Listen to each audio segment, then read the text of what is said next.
Hello Crafted Shutter watchers, welcome to another fantastic video today. And before I dive into the 3 dangers of a stock video producer, I want to invite you to check out the community tab on my channel. I treat it as an Instagram feed. You can take some polls there. I try to get some feedback from the community, so dive in and check that out.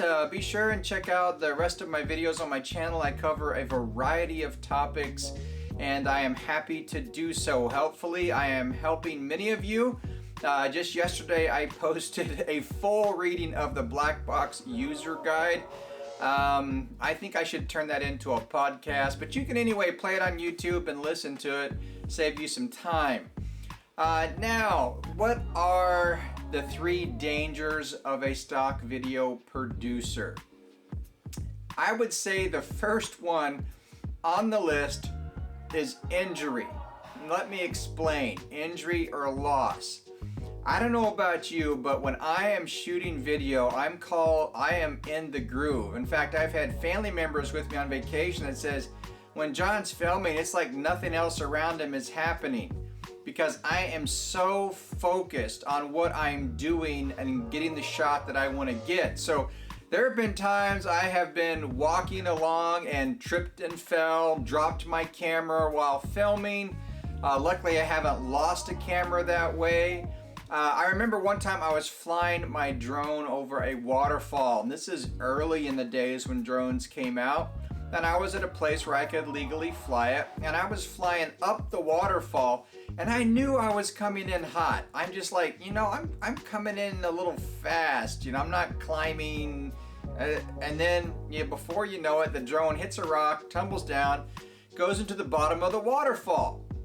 It's a fairly big waterfall, so I just jump in and fish it out. It can't be that deep. Well, it ended up being over 10 feet deep, and I had a hard time getting out of there because the rocks were all slick from the water. It's cold mountain water, and it wasn't worth drowning over, okay? So one of the biggest dangers is injury. So when you have the opportunity to shoot with somebody, I recommend that just to help guide you backwards if you want to get a backwards tracking shot, or just to have another set of eyes to watch out for you.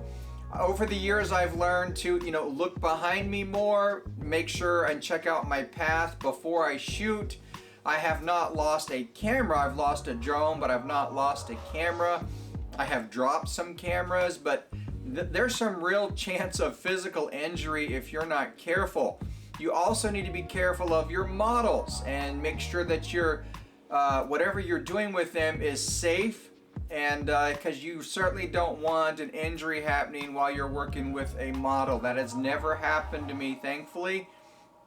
And so I'm very careful with that. So I don't put models in situations where I think they're going to get injured. But when I'm shooting out in the mountains, on mountain streams, yes, I've tripped and fallen and bruised myself up pretty good. So that is the first danger of a stock video producer.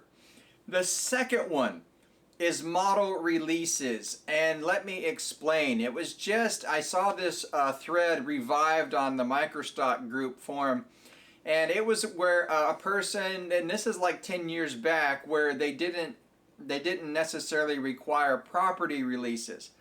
So this person had taken a bunch of high-end real estate images for a builder they were working with, and they had permission to do it. And so they posted all their images online.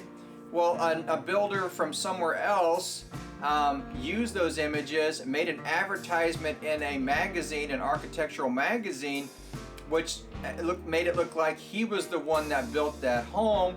And the original builder saw those images and they were not happy. So the person had to go take all of them down, and that was a little difficult in some situations with some agencies. What's happened to me? Listen, what I'm going to tell you here is it really happened to me, and I'm still really good friends with these people, so I'm not going to name them. But I did a video photo shoot at the hospital with a married couple who were expecting a child. And it was a really, really fantastic shoot. And so a few years later, I got an email from the mother saying that they had seen their picture on a Walgreens advertisement and that I owed them money. I needed to pay them some money for, using them as models. Two things: I had property releases for the hospital, I had model releases from them, and I had paid them for the shoot. I didn't owe them anything. I could have gone to court. I would have won. Really, I just would have won that case. But sometimes you've got to take the high road. Sometimes it's painful, and you've got to understand who you're working with and the situations. Because in all honesty, while she didn't know it at the time, and neither did I, and it's not my fault, but while I was shooting that, the baby that she delivered from that shoot had a lot of complications, and it was a very sick child.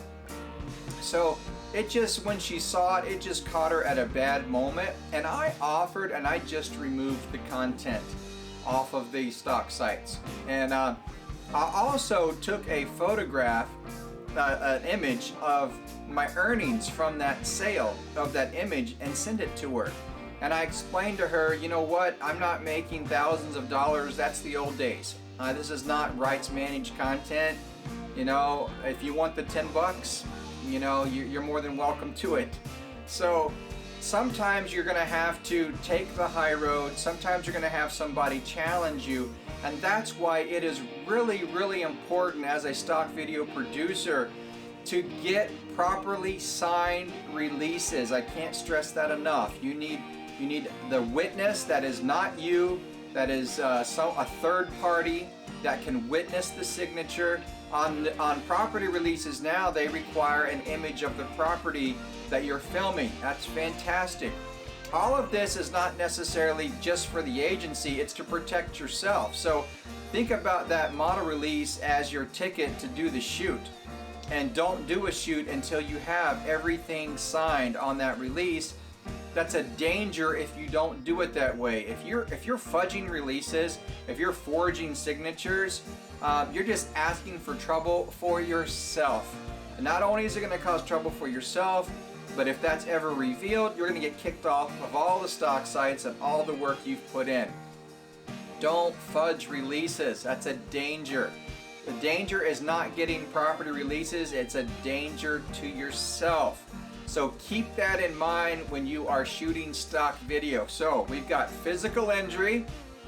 Be careful out there. I mean, you can get injured anywhere, in a gym and wherever you're shooting. Gotta stay focused, but gotta be aware of your surroundings. Get proper releases, because if you don't, and even if you do, you can sometimes run into trouble, but you don't want to run into legal trouble where you're going to be hung up to dry. It's not going to be a good thing for you and your family. And third, physical injury from computer work. And let me explain. You see, I'm at my office here, and when I went non-exclusive at Getty, I was exclusive at iStock for years, and then I decided to go non-exclusive. So in that process, I had to, I didn't save any metadata at the time that I was exclusive at iStock, because I never planned on being non-exclusive. And so I had to retype, re-keyword roughly 7,000 files. And I tell you what, my wrist would hurt, my eyes would water as I was trying to rush through this. So physical injury working at your editing station or your laptop or whatever it may be. So you need to incorporate things of good posture. You need to incorporate breaks, standing up and walking away from your computer. You need to do some wrists. You can just do this on press down really hard and bend up and stretch your wrist for your typing and move those fingers. Take breaks. Take a walk in the middle of the day. Get some physical activity in. Rest your eyes. Be sure and blink and close them. Look away from your computer. I have a window beside me here in the office. I absolutely love the window because having worked in radiology for 15 years, there's no windows in radiology. So a lot of times I just look away from a monitor, look out the window, change my focus distance for my eyes, and that's really helpful for my eyes. Also, you can do cupping and do darkness for your eyes, stretch those wrists out, get up and walk away from your computer.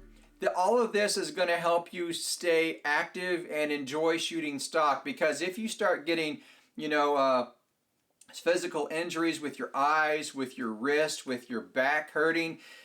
It was 2 years ago. I was using an old rickety chair. This one kind of squeaks now and then when I do the YouTube, drives me a little crazy, but this was not a cheap chair.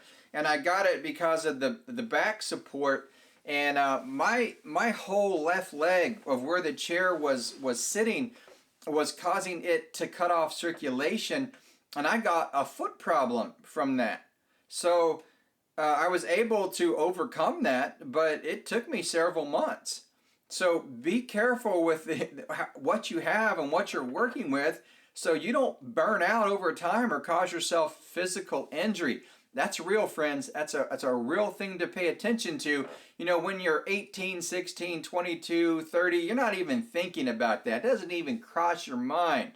But if you develop good habits now, they're going to pay you off down the road, and that's going to be able to keep you working longer and doing what you love. So, you know, I can link to some products that help, but really the basics is having a good chair. Go sit in chairs in offices and see which one works best for you. Don't just order one online.